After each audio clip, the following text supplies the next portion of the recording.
Bonjour à toutes et à tous et bienvenue sur la chaîne Ingénieur IA. Si c'est votre première fois ici, je suis Akari Suga. Je partage avec vous mon parcours, celui que je suis, pour devenir un ingénieur dans le domaine de l'IA. Grosso modo, je vous montre de A à Z l'ensemble des compétences que je dois absolument maîtriser pour devenir un ingénieur dans le domaine de l'IA. Donc, si c'est les thématiques qui vous parlent, vous vous abonnez, vous cliquez sur la cloche de notification et on fait le parcours ensemble.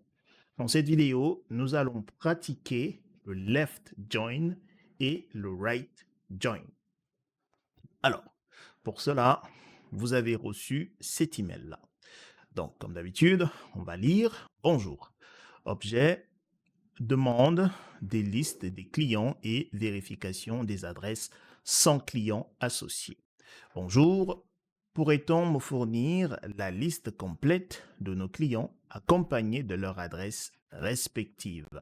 De plus, pourriez-vous vérifier s'il existe des adresses dans notre système qui ne sont actuellement pas associées à des clients? Je vous remercie par avance de votre collaboration et de votre réactivité face à cette demande. Bien cordialement. Très bien. On va se rendre dans PG Admin. Alors, OK. Donc, on nous demande les informations des clients avec leur adresse. Enfin, les clients et les adresses des clients. Donc, du coup, on va utiliser deux tables.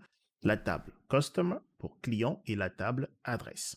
Donc, on va commencer par inspecter les deux tables. On va faire Select étoile from Customer, limite 5.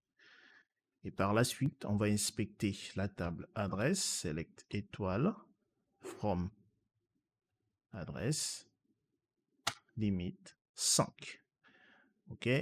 Donc, on exécute la première requête. Et donc, on a adresse ID ici. Et dans la table adresse, OK, on a adresse ID. Donc, on pourra faire en fait la jointure en utilisant la colonne adresse ID. Donc, c'est parti. On nous a demandé, donc si on revient là, on veut la liste complète des clients accompagnée de leur adresse. OK? Donc, la liste complète des clients. Alors, left join. Sauf que ma table de gauche, parce que je veux la liste complète des clients, sera customer. Donc, je vais récupérer l'ensemble des informations des clients. Et la table de droite sera adresse. Donc, je fais select. OK? On va dire étoile pour le moment. From customer. OK? C. Donc, ici, donc, je vais faire C.first_name. OK? Après, C.last_name. OK? Et après, je vais dire A.adresse.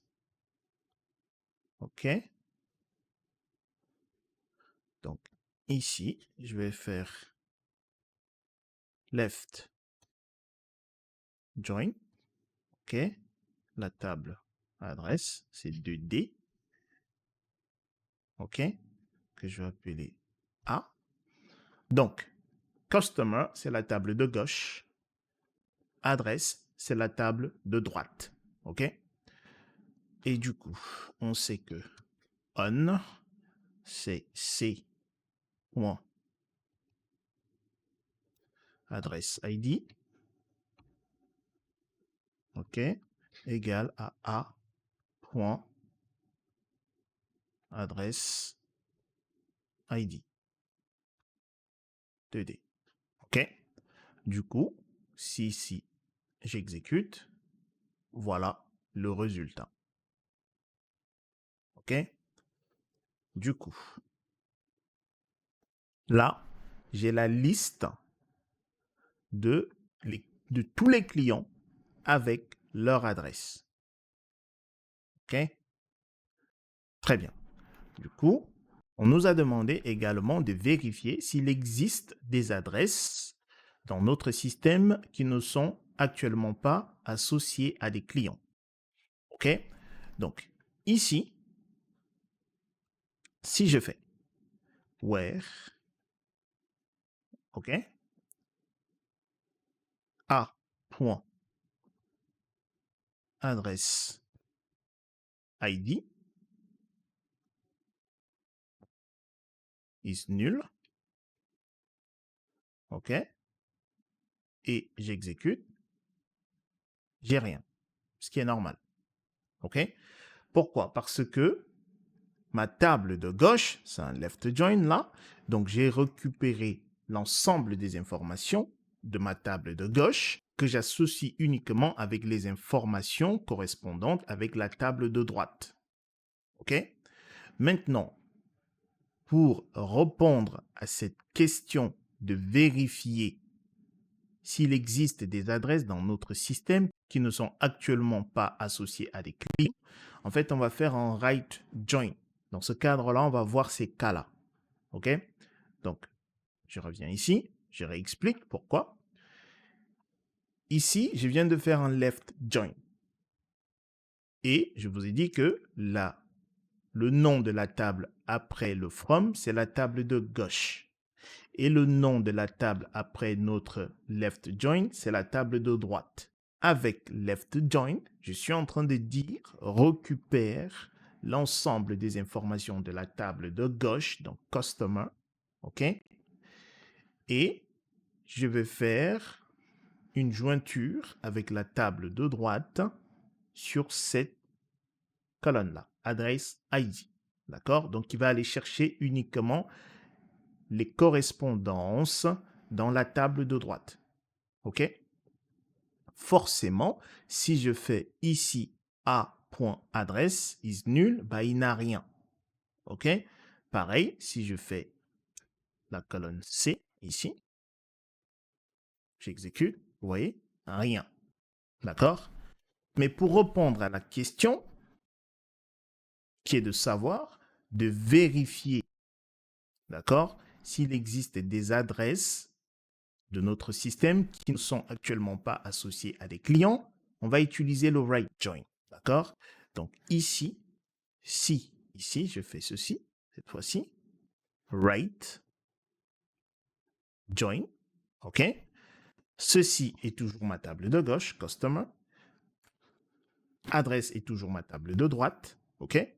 Mais right join, je vais aller récupérer l'ensemble des informations de la table de droite, adresse, et je vais faire une association. Je vais regarder, en fait, je vais faire une jointure avec la table de gauche, d'accord? Je vais rapatrier uniquement les informations qui correspondent avec ma table de droite, la colonne adresse ID, d'accord? Et du coup, dans ce cadre-là, j'aurai des cas où l'adresse n'a pas de client associé, d'accord?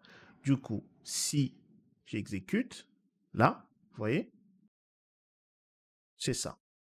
Et regardez, on peut voir différemment. Si je fais select étoile from customer, ok, limite, non, on va pas mettre limite, on va faire customer comme ceci, et que je fais, alors on les avait même déjà plus haut, donc pas besoin de le refaire ici, je vais simplement effacer, et je vais enlever les limites. Vous allez voir quelque chose. J'enlève les limites également ici. Regardez, si j'exécute cette première requête, regardez cette colonne, adresse ID. Adresse ID commence à 5. D'accord? 5, 6, 7, etc., etc. Par contre, dans la table adresse, si j'exécute, et on va inspecter la colonne adresse ID. D'accord? Ici, adresse ID, dans cette table-là, commence à 3. On a 3, 4, ok? Donc, on voit déjà qu'on a une différence, d'accord? Parce que ici, dans la colonne adresse, Adresse ID, on part de... Alors, on va faire ça. Order. Order by adresse ID. OK. Donc, on va exécuter. Donc, on voit bien que là, cette colonne-là, on part de 1, hop, jusqu'à 605. OK? Très bien. Et si je fais la même chose ici, OK? La table Customer, je regarde, adresse ID est là. Ici, on part à 5. On n'a pas de 1, on n'a pas de 2, on n'a pas de 3, on n'a pas de 4, d'accord? On ne les a pas. Forcément, ici, ce qui veut dire en fait que, regardez, on n'a pas de client qui a pour adresse ID 1. On n'a pas de client qui a pour adresse ID 2, ni 3, ni 4. En fait, ça commence à 5. OK? Du coup, si j'exécute, voilà. Voici ces adresses-là. Et pour avoir ces informations-là, c'est right join. OK? Si j'utilise le left join, je ne les ai pas. Ce qui est normal. Pourquoi? Parce que je récupère l'ensemble des informations de la table de gauche, qui est customer. D'accord? Très bien. Donc, on va simplement remettre notre right join. OK? Et donc, voici le résultat de la deuxième question. Parce que ici, on avait deux questions. D'accord? OK. J'espère que j'ai été clair. Si vous avez des questions, comme d'habitude, dans la section commentaires, vous me les posez et je répondrai. Dans la prochaine vidéo, nous allons voir le dernier type de jointure, à savoir le full outer joint. Portez-vous bien. Je vous dis à bientôt. Peace.